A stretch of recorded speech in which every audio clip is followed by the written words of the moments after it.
So for part of my birthday present, I was asking my friend Leslie, who owns Blyth House Creations. It's spelled like Blythe though, so I was saying that wrong like the first bajillion videos I made. But Blyth House Creations, Blyth. Blyth. Anyway, um, I asked her because before she sent me different slithers of wood that she's salvaged, because she's from South Carolina and I think she's from a smaller like town and everything than I am. I live in San Diego, which is like a couple hours from LA. It's pretty big. I live in a part of it called La Mesa, which is a little bit smaller, but it's still, there's no trees to go around and salvage parts that have fallen off or anything. But I was like, hey, I'm having a San Diego Pecan Pride again soon. I'm gonna be vending, and I've only vended once before with a friend. I think that was like 2009 or something, a long time ago. So I'm doing it again this year. I'm splitting a booth with a body painter, and I asked her to send me some more wood if she could find any, because she goes on like a lot of nature walks and she's been figuring out which plants grow around her and seeing what the magical properties are and everything. Well, she sent me pecan, and she said she wasn't sure what I could use it for, but there's not a whole lot of magical properties with pecan, because like a lot of the times when you look up like magical trees, they're all like oak and ash and yew, and trees that have a history with like druids or like, you know, the Celts, the Norse, different things like that, or different people. And pecan trees are native to America. So like Thomas Jefferson planted pecan trees. They have a long history here. I don't know exactly if they have any specific area that they're from in the United States. I'm assuming not this side that I live on. A lot of times I hear that they're growing in the South, so I'm assuming that they're probably native to the South. I've read things about them growing in Texas. My friend's from South Carolina, Georgia. There's a huge pecan thing.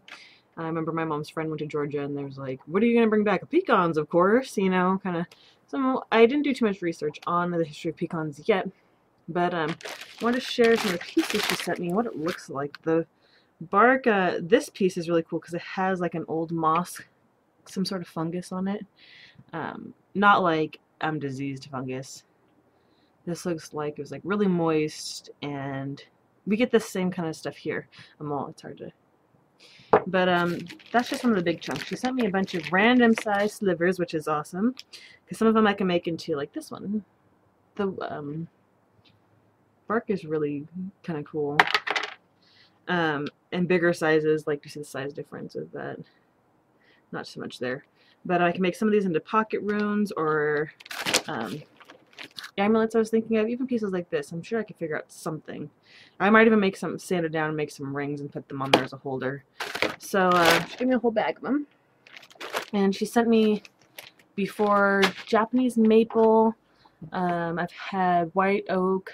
I'd have to look up what else I had. I think there was like cherry and some other stuff in there as well. But I've sold them all in spindle, and I only have like, let's see, a small bowl left. This is all I've had. I used to have like, I had a whole bunch more, but I kept selling them. Oh, here's an empty piece. I think that's the oak. I'd have to look up exactly what they were, because they've changed a little bit. Sorry. They've changed a little bit since I oiled them and everything. They need to be re-oiled. And I was thinking of putting runes on them. So pecan, after 4 minutes of rambling, is good for most of like money and financial kind of spell crafting. So it's good for employment, it's good for prosperity, it's good for money finances in general. Some people also say that it's good for dreams, and then I saw one source that claims it's good for divination. So that's pretty much all I've seen though. There's not really any differing ideas on that. There's not a lot of things that I've seen, like a lot of people haven't put down their experiences working with it or anything. Usually the information on it, like you'll get oak and it's like this huge block of information, and pecan's like, here's half a sentence, you know.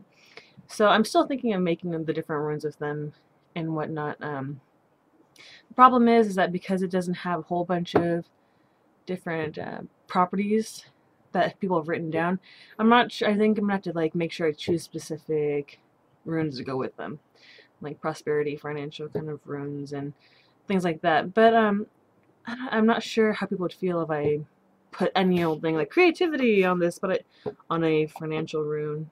But I guess that you could creatively bring money into your life or something, you know. But I'm sure that I feel like it has that energy that like different things, even though they tell you specific things it's good for, a lot of times with like trees and stuff, I feel like they're so rooted and everything that they've kind of touched on everything at least a little bit, and putting a different magical marker on them could open them up to more possibilities. Maybe not as strongly as some other woods and whatnot, but I don't see the real harm in it. But then again, my personal opinion, I'm kind of lax on things. So, which probably drives some people crazy who are like, I know there's some people that are like, you can only use this herb for this. And then other people are like, every herb is good for everything. Substitute this for this and this and this, and you get a mixture of whatever. I'm a little bit like, if there's a recipe for something like with hoodoo and stuff, if there's a way to do it, I'm going to do it that way. I'm not going to substitute things. But if I'm working on my own random stuff, I like to do trial and error, test things, see how they work, rather than just read somebody else's opinion on it saying, this is good for love only. And then I'm like, well, it feels like it could be good for, you know, drawing, I don't know, be good for dreams or something. I'm gonna test it for that. I don't like to take somebody's word for things.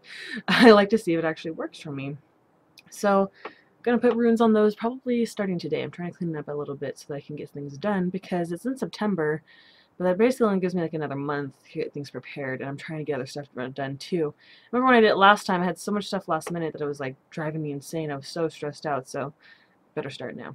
And I don't have a lot of product. I only paid $45. I'm getting only half the booth, so I'm gonna have like one table. So I'm making a lot of tiny things. Hopefully I'll at least make back my 40 bucks, 45 bucks. Then I'm fine. You know, it's not like I need to make money, because last time we didn't make a whole lot of money, and that's when the economy was first going down. But I figure if I make a bunch of tiny things, more people might buy stuff, because I want to get like a little treat. You know, if I have something expensive, they're gonna be like, well, that's cool, and then they're gonna go home and be like, oh, I didn't get anything for Pagan Pride, nothing to remember it by or anything. But if I have like anywhere from $1 to $10 things, I'm gonna try and range everything more $5. Then they might be like, hey, I got this $5 bracelet, it's my treat for the week or something. You know, I do that. It makes me feel better too. If I completely cut myself off from buying anything, even when I'm super broke, then I get really depressed, and I was like, oh, I don't really have anything. What can I sell in my house, you know, to make money or whatever? So try to make treats for that. So this one from Pecans, South Carolina, and Pecan Pride Day. But basically this video is supposed to be talking about pecan trees and their uses, which isn't a whole lot, but it's still, you know, you could use it. I guess you could stretch the ideas of the money and finances part. But I'd like to hear your opinion if you've ever actually worked with pecan. I don't think a lot of people that I know here have worked with it, because it's not, I don't even think pecan trees grow here.